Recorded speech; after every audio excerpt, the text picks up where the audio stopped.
Dikatakan bahwa tiang dari sebuah negara adalah wanita, ini berdasarkan dari orang ternama.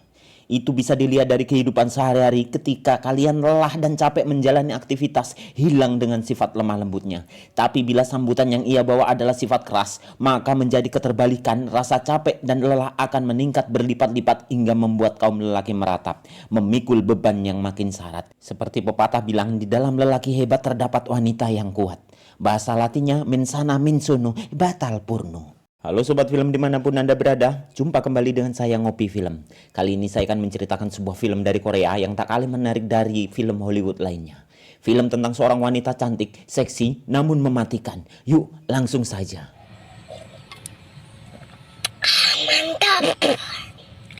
Awal scene dibuka dengan seorang perempuan seksi bergaun merah mendatangi sebuah bengkel. Kemudian ia membawa palu besar dan menanyakan sebuah nama Oh Chang-suk kepada seorang montir.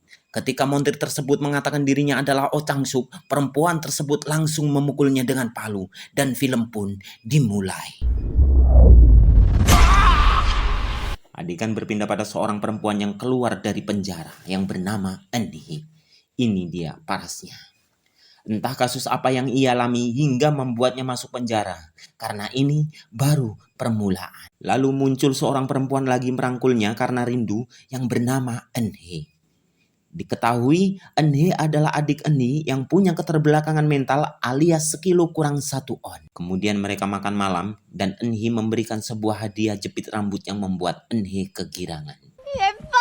Setelahnya mereka tidur bareng dan Eun-hee menanyakan tentang sekolah Eun-hee. Namun jawaban Eun-hee seperti anak kecil yang suka malas kalau disuruh sekolah. Walaupun dinasihati, jawaban Eun-hee seperti ogah-ogahan untuk bersekolah. Ketika pagi tiba, Eun-hee berangkat sekolah dan meninggalkan sebuah hadiah gaun merah dan sepatu untuk kakaknya Eun-hee. Disinilah kita melihat wanita di awal film adalah Eun-hee. Di sekolahan, Eun-hee jadi bahan bulian oleh beberapa temannya karena ia adalah anak yang keterbelakangan mental. Dan barulah kita sadari sebab dari Eun-hee tidak ingin bersekolah karena ia mendapatkan perundungan di sekolahnya. Ketika selesai jam pelajaran, Eun-hee dibawa secara paksa oleh 3 temannya ke sebuah tempat dan memvideo Eun-hee yang sedang ditelanjangi. Dan setelahnya Eun-hee dipertemukan beberapa pria oleh teman sekolahnya, namun nasib malah menimpa Eun-hee karena pria tersebut memanfaatkannya menjebak lelaki hidung belang untuk memeras mereka. Karena semalaman tak pulang, Eun-hee mendatangi sekolahan mencoba menanyakan keberadaan saudaranya. Namun jawaban kepala sekolah malah justru memojokkan adiknya. Frustasi akan hal tersebut, datanglah teman Eun-hee yang memberikan bukti video di mana Eun-hee dalam sebuah perundungan. Melihat video tersebut, hati Eun-hee hancur karena satu-satunya keluarga yang ia miliki mendapatkan masalah yang sangat besar. Terlebih ia juga menyesal karena tak mengerti maksud perkataan adiknya yang tak mau bersekolah. Kemudian Eun-hee mendatangi teman adiknya yang telah merundungnya, lalu menghajar mereka satu persatu. Sempat ada perlawanan namun sia-sia karena Eun-hee sepertinya jago dalam hal gelut. Kemudian Eun-hee juga mendatangi salah satu pria yang memanfaatkan Eun-hee kemarin. Ketika si pria dalam keadaan sange, Eun-hee langsung menghajarnya, kemudian menekan lehernya dengan ujung payung. Dalam tekanan, pria tersebut menceritakan bahwa orang terakhir yang akan mereka peras seorang preman yang tidak takut akan ancaman mereka. Ini malah menjadi keterbalikan karena orang yang akan diperas malah balik memberi ancaman. Namun, preman tersebut memberikan sejumlah uang untuk membeli Eun-hee dengan tujuan menjadikan Eun-hee sebagai ladang cuan.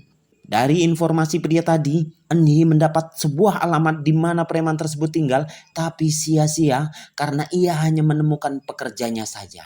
Tapi melalui pekerja tersebut, Eun-hee mendapatkan plat nomor mobil si preman. Scene berpindah pada si preman di mana ia menjual Eun-hee kepada seorang mucikari.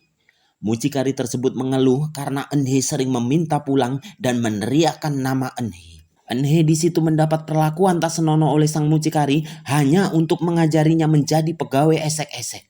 Sang mucikari memasukkan burungnya ke mulut Eun-hee, itu membuat Eun-hee refleks dengan menggigit burung tersebut hingga berdarah. Untuk masalah putus tidaknya saya telah menghubungi sutradara, namun sampai saat ini belum juga dikonfirmasi.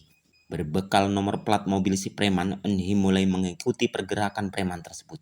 Sampai di sebuah parkiran, si preman menampakkan diri, itu membuat Enhi sigap mengikutinya sampai di sebuah jalan. Dalam pengejaran, Enhi menelpon si preman dan menanyakan keberadaan adiknya. Karena tak sesuai jawaban, Enhi menabraknya dan menyetrumnya hingga pingsan.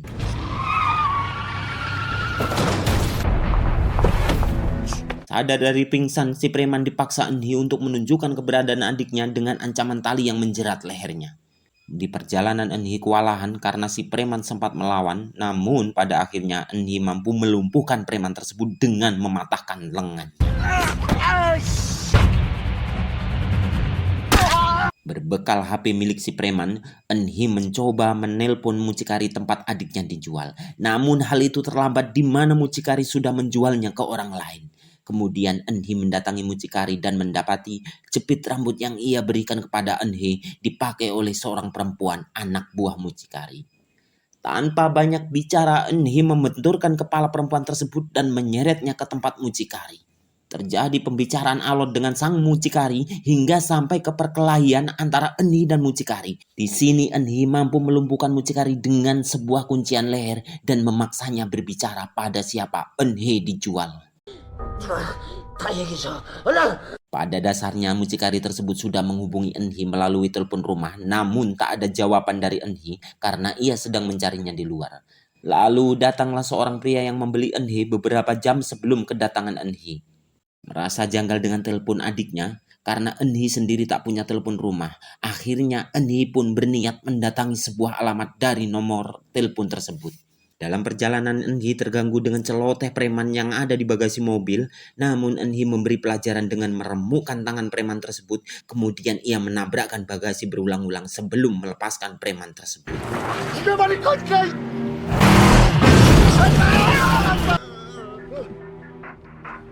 Kini Enhi mendatangi sebuah toko yang merupakan alamat yang dihubungi Enhi sebelumnya. Yang punya toko seorang kakek bersama istrinya.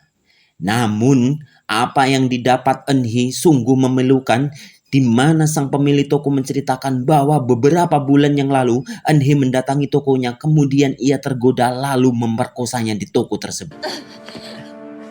Kakek tersebut bercerita seperti itu karena ia merasa Enhi akan memerasnya. Sontak sang istri marah lalu meninggalkan suaminya dengan perasaan emosi. Begitupun Enhi yang langsung menyeretnya dan menyiksanya sebelum membunuhnya. Namun fakta lain terungkap di mana sang kakek telah menggilir adik Enhi dengan beberapa temannya. Salah satunya seorang juru foto dan satunya lagi seorang montir. Kemudian Enhi mendatangi juru foto dan menemukan foto adiknya di situ. Tanpa banyak bicara, Enhi memukulnya dengan figura dan menanyakan keberadaan adiknya. Namun, juru foto tak mengetahui adiknya karena yang tahu hanyalah tukang montir yang pernah memperkosa Enhi di mobil. Mendapati kenyataan tersebut, Enhi beranjak mendatangi sebuah bengkel tempat montir tersebut. Seperti di scene awal, montir tersebut dipukul tangannya dengan palu, kemudian Enhi menanyakan keberadaan adiknya. Montir tersebut mengatakan pada dasarnya ia sudah menebus Enhi dari mucikari, namun Enhi dikembalikan lagi ke mucikari karena ada seseorang yang berani membayar mahal terhadap Enhi. Setelah cerita tersebut, si montir menemui ajal. Orang tersebut adalah seorang politisi yang kini memburu Enhi. Di sini terkuak sudah bahwasanya politisi tersebut dendam terhadap Enhi. Itu dikarenakan sebelumnya Enhi dijadikan budak nafsu politisi tersebut. Namun hal itu ketahuan oleh Enhi yang membuatnya dipenjara karena menusuk mata politisi tersebut untuk menolong adiknya di sebuah hotel yang dalam keadaan teler dicekoki obat yang bernama narkotika. Malang bagi Enhi, perempuan keterbelakangan mental, dilecehkan orang-orang di sekelilingnya, dipakai ajang penggabrutan. Sedihnya lagi, ia seperti tongkat estafet yang bergilir, keluar dari mulut singa, masuk mulut buaya, dimuntahkan lagi, dan masuk mulut biawak. Inilah kenyataan pahit yang harus diterima Enhe hingga membuat kakaknya bela pati untuk menyelamatkan adiknya. Kejadian ini mengingatkan saya tentang sebuah kasus di mana seorang bocah berinisial R harus tumbang di tangan manusia bejat karena melindungi sang ibu yang akan diperkosa. Scene berpindah pada Enhe yang sedang dibawa oleh seorang pria dengan menggunakan mobil. Pria tersebut berhenti sebentar di sebuah toko ngapret untuk membeli minuman. Dirasa aman karena Enhe tidur, ia pun membiarkan Enhe istirahat. Namun rupanya Enhe pura-pura tidur lalu berusaha kabur dengan menaiki sebuah bus.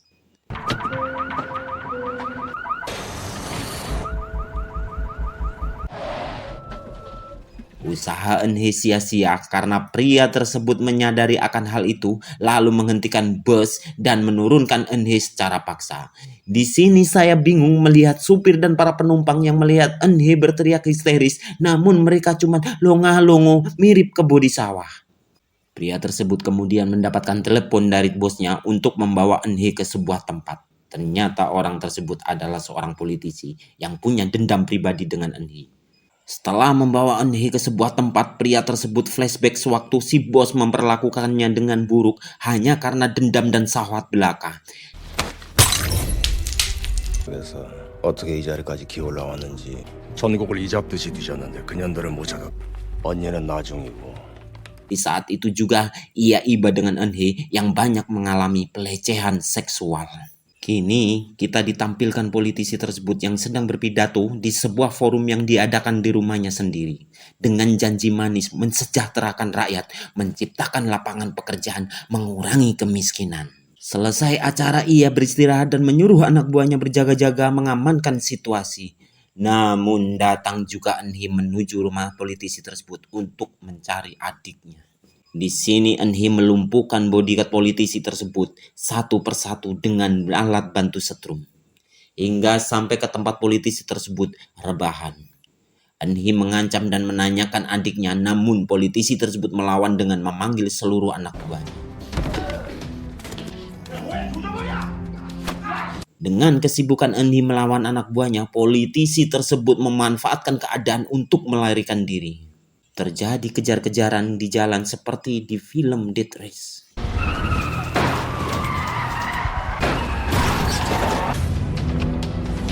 Enhe berhasil menembak bahu sang politisi tersebut, namun naas di mana terdapat senggolan mobil yang membuat Enhe terperosok. Dan politisi itu pun lolos dari kejaran Enhe. Lalu politisi tersebut menelepon dan menyuruh anak buahnya yang menyekap Enhe untuk membunuhnya. Namun pria tersebut enggan melakukannya karena ia iba dengan Enhe.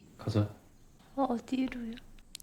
Di sebuah parkiran gedung, Enhe mendapat teror di mana ia ditabrak oleh seseorang. Sadar dengan ancaman tersebut, Enhe menembaknya.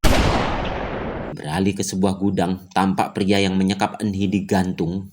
Kemudian politisi tersebut membunuhnya dikarenakan telah dikhianati. Lalu tiba-tiba muncullah Enhe yang nekat melawan beberapa orang anak buah si politisi. Di sini menjadi pertarungan akhir di mana Enhe juga kehabisan tenaga dan dibuat pingsan setelah dihantam balok kayu. Namun Enhe kembali sadar ketika sayup-sayup ia melihat adiknya dari kejauhan. Sadar dirinya akan dibunuh, Enhe membalikan keadaan dengan membunuh mereka hingga menyisakan politisi itu sendiri. Enhe yang sudah sempoyongan karena tenaga yang tinggal sisa berduel dengan sang politisi.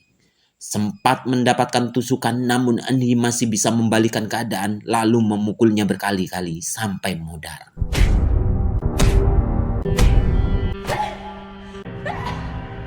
Dan akhirnya Enhe menemukan apa yang selama ini ia cari.